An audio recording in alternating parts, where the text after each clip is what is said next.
Reka nongere mbasuhuze mbifurize kandi gukomeza kugira ibihe byiza. Ndabizi ko mudukurikiye muri benshi cyane aho muri mu bice bitandukanye mu Rwanda, mu Burundi, muri Uganda, muri Tanzania ndetse na Repubulika Demokarasi ya Kongo, namwe mudukurikiye muri hakurya y'amazi magari, mbifurize ibihe byiza ari nako mbaye ikaze muri gahunda z'amakuru yacu. Mu buryo butunguranye cyane mu biro by'umukuru w'igihugu cy'u Burundi, Perezida Evariste Ndayishimiye, haraturukayo amakuru akomeye cyane ndetse abantu benshi bakomeje kugenda bayibazaho. Nimwe mu nkuru zikomeje kugenda zigarukaho kuri front page z'ibitangazamakuru bitandukanye, cyane cyane iby'imbere mu gihugu cy'u Burundi ariko no mu bitangazamakuru byo mu karere k'ibiyaga bigari. Mbere ko twinjira kuri iyo nkuru nyizina, reka mbanze mbabwire ko mu buryo bwinshi make andi makuru agezweho witwa Perezida Nicolas Maduro ati ndi umwere ndi inyangamugayo. Aya ni amagambo ya mbere ya Nicolas Maduro imbere y'umucamanza. Nicolas Maduro yagejejwe mu rukiko rw'i Manhattan ahambirijwe amapingu, umugore we afite igipfuko ku mutwe bikekwa ko ari icy'ahantu yaba yarakomeretse ubwo yatabwaga muri yombi. Akinjira mu rukiko abari bahari bavuga ko yasaga n'umuntu uhuzagurika, ariko minota mike yongera kandi kwihakanya ubugabo, atangira kandi gusuhuza abantu abifuriza umwaka mushya mwiza. Yibajijwe imyirondoro ye yivuga nka perezida wa Venezuela, yongeraho ko yashimuswe akuwe mu rugo rwe kuva kwa gatandatu.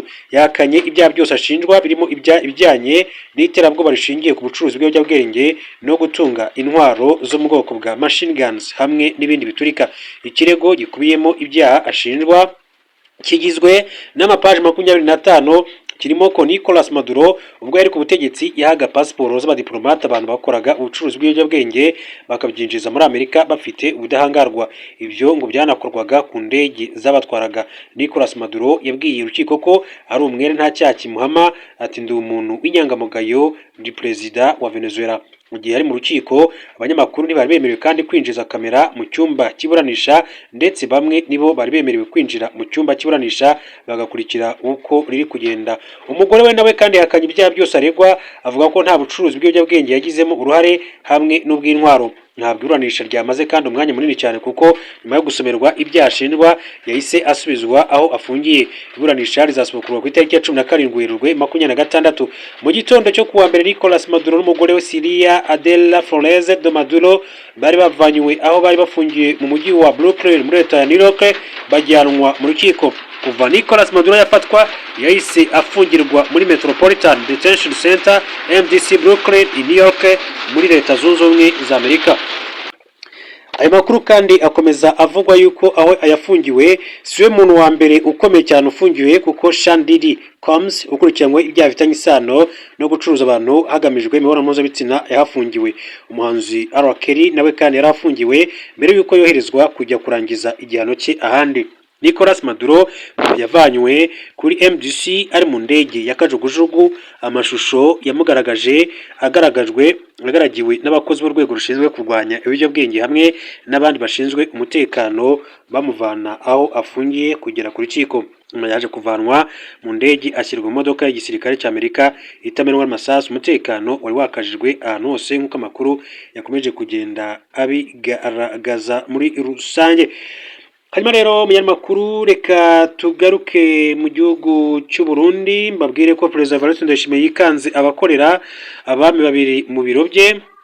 Perezida w'u Burundi Evariste Ndayishimiye akaba yikanze ko mu biro bye harimo abakorera abami babiri, abacira imigani imigenurano ibateguza ko ibyago bishobora kandi kugira iherezo bibi, ni ukuvuga ibyabo. Hashize iminsi rero havugwa umwuka mubi hagati y'abayobozi bo mu ishyaka rya CNDD-FDD ushingiye ahanini ku mahitamo y'umukandida uzarihagararira mu matora y'umukuru w'igihugu ateganyijwe muri 2027. Bivuga ko umunyamabanga mukuru wa CNDD-FDD Verendi Kuriyo, Gervais Ndirakobuca uyobora Sena na Gereze Daniel Ndabirabe uyobora umutwe w'abadepite badashyigikiye ko Ndayishimiye yazongera guhatanira umwanya w'umukuru w'igihugu. Hari abanyamuryango bakuru bo muri CNDD-FDD bafashe icyemezo cyo gukomeza kandi gushyigikira Ndayishimiye, baremye itsinda bise Bene Samurarwa, bakora inama zihariye bakaganira kandi ku hazaza h'ubutegetsi. Abasesengura politiki mu Burundi basobanura ko ubwo Ndikuriyo yafataga umwanzuro wo kwegura ku mwanya yari afite muri Sena mu ntangiriro z'Ukuboza 2025, yashakaga gushyira imbaraga muri CNDD-FDD ategura ahazaza he, kuko bivugwa ko nawe yifuza kuyobora Burundi. Amagambo Rev Ndikuriyo yavugiye mu kiganiro yagiranye n'abanyamakuru tariki ya 2 Mutarama 2023 yagaragaje ko ashaka kugira ijambo rirenze iry'umunyamabanga mukuru wa CNDD-FDD kuko yise umunyabubasha ushobora gufata ibyemezo bikomeye. Ndikuriyo yabajijwe bimwe mu bibazo byaherukaga kubazwa Ndayishimiye ubwo yagiraganiraga n'abanyamakuru n'abaturage tariki 27 Ukuboza, ariko noneho we atanga ibisubizo byihariye binafite uburemere kurusha ibyatanzwe n'umukuru w'igihugu. Umunyamabanga w'umugambwe wa CNDD-FDD yabajijwe igihe leta y'u Burundi izafungura umupaka wa Gatumba wavugizo yegereye Repubulika ya Demokarasi ya Kongo, asubiza ko izafungurirwa rimwe mu gihe kimwe n'u Burundi ihuriyeho n'igihugu cy'u Rwanda. N'ubwa mbere hari humvikanye igisubizo nk'iki kuri Perezida Ndayishimiye cyangwa se abo muri guverinoma y'u Burundi basobanuraga ko umupaka wa Gatumba n'umuvugizo izafungurwa mu gihe umutekano uzaba kandi wagarutse mu bice byo mu kibaya cya Rusizi. Amakuru ava mu ntara ya Gitega ahamya ko mu gitondo cyo ku itariki ya 5 Mutarama Perezida Evariste Ndayishimiye yazindukiye ku biro bye ajya kureba abakozi bari mu masengesho abanziriza akazi. Ahageze yaratonganye bikomeye cyane, yibasira abo mu rwego rwa politike abashinja kutamuyoboka. Mu byababaje Ndayishimiye harimo ko abanyapolitike batitabira amasengesho abanziriza akazi kandi iyo adahari batangira kumunegura, nyamara iyo bari kumwe bamwiyobekaho bakamwereka ko bamukunda. Aya makuru kandi avuga ko Ndayishimiye yabwiye abanyapolitike ko atazemera abakorera abami babiri, abacira imigani myinshi cyane yo kubaburira irimo abwirwa benshi akumva beneyo, arangije agakomereza urugendo kuri Minisiteri y'Imari. Urugendo rutunguranye Rwanda Ndayishimiye kandi kuri Minisiteri ruvuze byinshi. Hari hashize icyumweru umuyobozi wayo Minisitiri Dr Alain Ndikumana agaragaje abasenateri ko sosiyete ya Fomi ikora ifumbire mvaruganda imutera ubwoba kubera ko yanze kuyiha amafaranga arenga miliyoni 50 z'amarundi atari mu masezerano yagiranye na leta.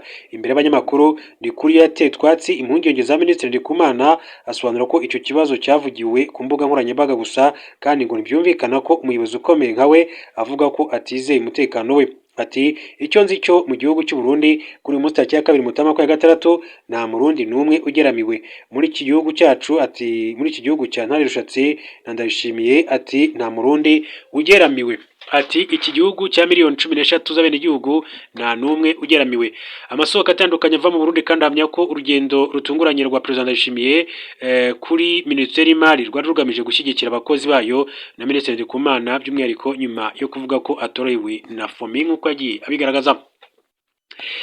Tugarutse mu Rwanda makuru ajyanye n'ubutabera, reka mbabwire ko urukiko rw'ibanze rwa Nyamata mu karere ka Bugesera rwasubitse urubanza rw'umuzabikorwa w'ikigo ngororamuco cya Gitagata Shehe Bahame Hassan ukekwaho gukoresha imishamubiri ishingiye ku gitsina kuri bamwe mu bajyanwa kugororerwa muri iki kigo.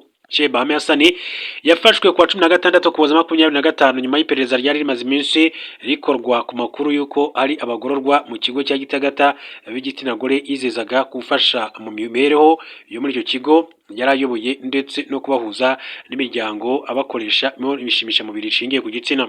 Iburanisha kwifunga n'ifungurwa ry'agateganyo ryari riteganyijwe kuri wa 6 Mutarama 2023, ariko umucamanza yaje kurisubika nyuma y'uko ubushinjacyaha kandi bugaragaje ko bwitabiriye amahugurwa, rukaba kandi ruzaburanishwa ku wa 4 tariki ya 8 Mutarama 2023 saa 3 za mu gitondo.